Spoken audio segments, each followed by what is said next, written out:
어제는 말씀을 깨닫는 지혜라는 제목으로 살펴봤습니다. 말씀을 깨닫는 지혜는 땅의 것에 집착하지 않을 때 생긴다고 했습니다. 그리고 주께서 행하신 일을 기억할 때 또 말씀을 깨닫는 지혜가 생기고, 은혜를 받는 자는 말씀에 순종하는 것이 당연하다고 했습니다. 이렇게 말씀에 순종하는 마음의 자세가 있을 때에 우리는 또 하나님의 말씀을 또 깨달을 수 있다고 했습니다. 오늘은 예수님께서 제자들과 함께 가이사랴 빌립보 지방을 거니실 때에 제자들이 예수님 자신이 어떻게 생각하고 있는지 예수님께서 제자들에게 물어보셨습니다. 그리고 그 대답을 확인하는 그러한 장면입니다. 그리고 베드로가 아주 대답을 잘해서 예수님께서는 마태복음에 보면 예수님께서 이것을 아주 기뻐하셨다고 말씀하고 있습니다.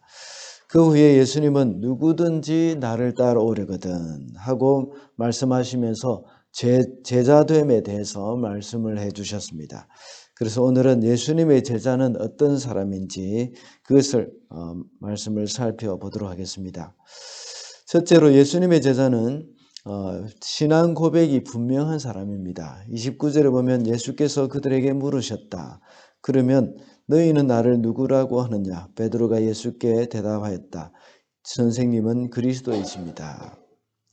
예수님은 먼저 사람들이 예수님을 가리켜 나를 누구라고 하는지 물으셨습니다. 그때 더러는 세례 요한, 더러는 엘리야, 또 어떤 사람은 선지자 중에 한 사람이라고 말한다고 대답을 했습니다. 그리고 예수님은 너희들은 나를 누구라고 하느냐고 물으셨습니다. 사실 예수님은 제자들의 대답이 아주 궁금하셨던 겁니다. 왜냐하면 지금까지 제자들을 데리고 다니시면서 행하신 모든 기적들이나 가르치신 것들, 이런 것들은 제자들로 하여금 예수님이 하나님의 아들이라는 것을 믿도록 하기 위한 것이었습니다. 그런 목적이 있었지만 반대로 유대인들을 향해서는 당신의 신분을 감추기를 원하셨고, 제자들에게는 예수님이 바로 이제 메시아임을 이렇게 드러내시기를 원하셨던 겁니다. 그래서 나중에 성령님이 강림하시면 온 세상을 다니면서 예수님의 증인으로 살게 하도록 계획을 갖고 계셨던 겁니다. 그래서 제자들에게 물으셨을 때에 베드로가 정확하게 대답하는 것을 보면서 마태복음에는 시몬아 내가 복이 있다 하면서 예수님이 아주 기뻐하셨다는 것을 기록해 놓고 있습니다. 그리고는 그 사실을 사람들에게 알리지 말라고 하십니다. 그러면서 예수님은 십자가에서 죽으시고 3일 만에 다시 살아나야 할 것을 그때부터 비로소 말씀을 하신 겁니다. 예수님의 제자는 이와 같이 그 마음 깊은 곳에서부터 예수님을 구주로 고백하는 사람입니다. 많은 사람들이 예수님을 믿고 교회를 다니고 있지만 예수님을 잘 알지 못하는 경우가 참 많습니다. 어떤 사람은 사업을 성공시켜두는 그런 분으로 알고 교회를 다니고 있고, 어떤 사람은 이국 땅에서 참 외로움을 달래기 위해서 그냥 왔다 갔다 하는 사람도 있을 것입니다. 어떤 사람은 또 좋은 학교에 입학하게 되기를 바라기 때문에, 또 어떤 사람은 정치적인 입지 때문에 이 교회에 나오고 있습니다. 그래서 많은 사람들이 예수님에 대한 가장 중요한 부분을 알지 못하고 있는 겁니다. 예수님 믿으면 병이 낫는다, 예수님 믿으면 성공한다 하는 이런 생각들, 그것도 맞을 수도 있지만 100% 정답이라고는 할 수 없습니다. 이런 사람들은 교회는 다니지만 믿지 않는 것과 마찬가지입니다. 이방신을 섬기는 것처럼 마치 가이사랴 빌립보에 파안의 신전이 있는데 그것을 섬기는 이방인과 같은 그런 믿음을 가진 사람들일 수도 있습니다.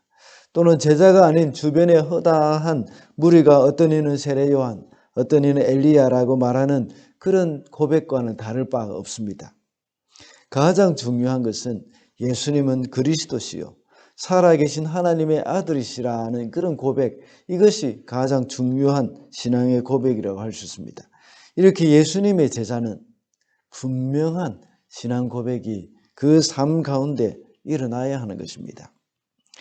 둘째로 예수님의 제자는 하나님의 일을 생각하는 사람입니다. 33절입니다.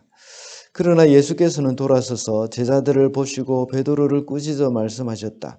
사탄아, 내 뒤로 물러가라. 너는 하나님의 일을 생각하지 않고 사람의 일만 생각하는구나. 예수님은 베드로를 심하게 꾸짖으셨습니다. 왜냐하면 베드로의 신앙 고백 후에 예수님께서 십자가에 달려 돌아가셨다가 3일 만에 다시 살아나실 것이라는 것을 말씀을 하시자마자 베드로가 예수님을 붙들고 항변했기 때문입니다. 베드로가 이렇게 반응을 하는 것은 앞서 말한 제자로서의 반응이 아니었기 때문입니다. 제자라는 것은 올바른 신앙 고백을 하면서 예수님이 이렇게 십자가에 못 박혀 돌아가시고 3일 만에 부활하셔서 많은 사람들의 죄를 대신해서 이제 돌아가시고 그 용서해 주시는 그러한 그 분으로 오셨다는 것을 고백한다면 이런 반응을 하지 말았어야 된다는 겁니다. 베드로의 반응은 바로 이 세상 사람들이 하는 반응, 그것을 베드로가 그대로 하고 있기 때문입니다. 그래서 예수님은 사탄아 물러가라 하시면서 하나님의 일을 생각하지 않고 사람의 일을 생각한다는 것을 말하고 있습니다. 사람의 일을 생각한다는 것이 무엇이겠습니까? 그것은 바로 유대인들이 생각하는 것 같이 엘리야로 생각하고 또는 세례 요한으로 생각하고 또는 다른 선지자처럼 생각하는 그러한 것입니다. 그래서 조금 더 나아가자면 이 예수님을 정치적인 메시아로 생각하는 겁니다. 100년 전에 있었던 그 마카비가 와서 마카비로 인해서 유대인들이 잠깐 해방되어졌던 그러한 적이 있습니다. 그러한 정치적인 메시아, 이런 사람으로 그들이 생각을 했던 것입니다. 이것은 예수님께서 가장 경계하신 것입니다. 그래서 이 베드로가 좋은 신앙 고백을 했다가 이렇게 말을 하니 항변을 하니까 이것은 정말 하나님의 일을 생각하는 것이 아니라 사람의 일을 생각하는 것으로 이렇게 예수님께서는 아주 호되게 야단을 치셨던 것입니다. 지금까지 우리가 살펴본 바와 같이 예수님께서는 병을 고쳐주시거나 기적을 행하신 후에 아무에게도 알리지 말라고 하신 이유가 바로 사람들이 당신을 정치적인 메시아로 생각할 것을 경계하셨기 때문입니다. 이것이 바로 사람의 일을 생각하는 것입니다. 그렇다면 제자들이 생각해야 할 하나님의 일이란 무엇이겠습니까? 그것은 예수님의 고난과 죽음, 이것입니다. 하나님의 계획과 하나님의 뜻대로 살아가는 것입니다. 예수님이 십자가에서 고난을 당하시는 것, 그것을 말씀하고 있는 겁니다. 세상 사람들이 모두가 싫어하는 그러한 사역, 그 메시아의 사역, 그것을 예수님께서는 행하셔야 하고 이루셔야 하는데 이 베드로는 그 하나님의 일을 생각하지 않고 바로 사람의 일을 생각하는 것입니다. 제자라면 하나님의 일을 생각해야 합니다. 그것은 예수님과 함께 십자가를 지고 가는 삶입니다. 비록 자신에게 손해와 고통이 온다고 하더라도 하나님이 원하시는 일이라면 기꺼이 감당하는 그런 마음입니다. 그것이 바로 하나님의 일을 생각하는 제자의 자세라는 것입니다. 마지막으로 예수님의 제자는 자기를 부인하는 사람입니다.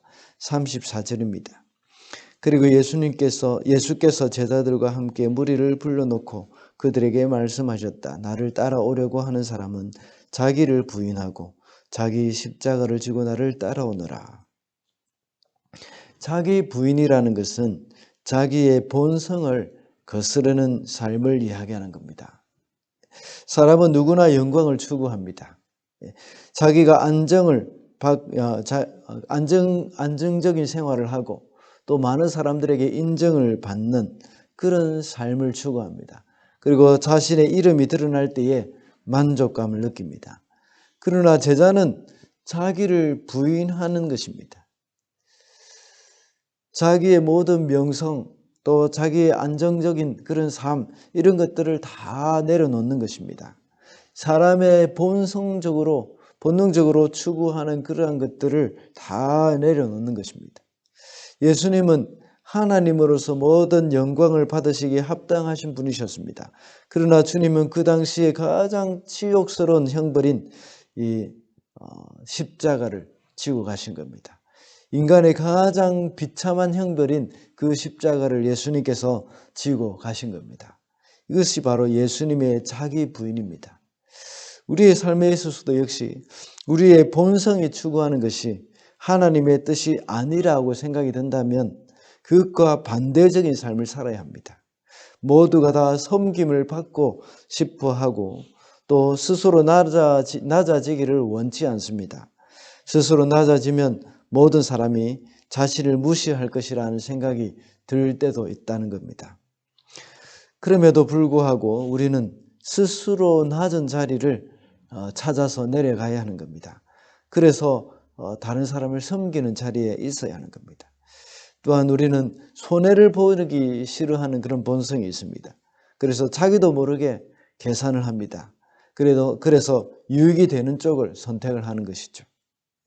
어떻게 하든지 남이 손해를 보는 것은 상관하지 않고 자기의 유익이 되면 그 길을 선택하는 경향이 있다는 겁니다.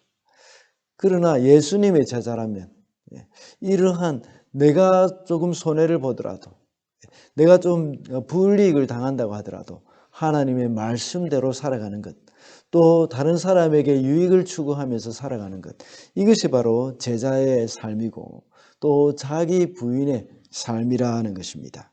이렇게 예수님의 제자라면 이러한 사람의 본성을 거스르는 그런 자기의 부인, 그런 자기를 부인하는 그런 삶이 있어야 한다는 겁니다.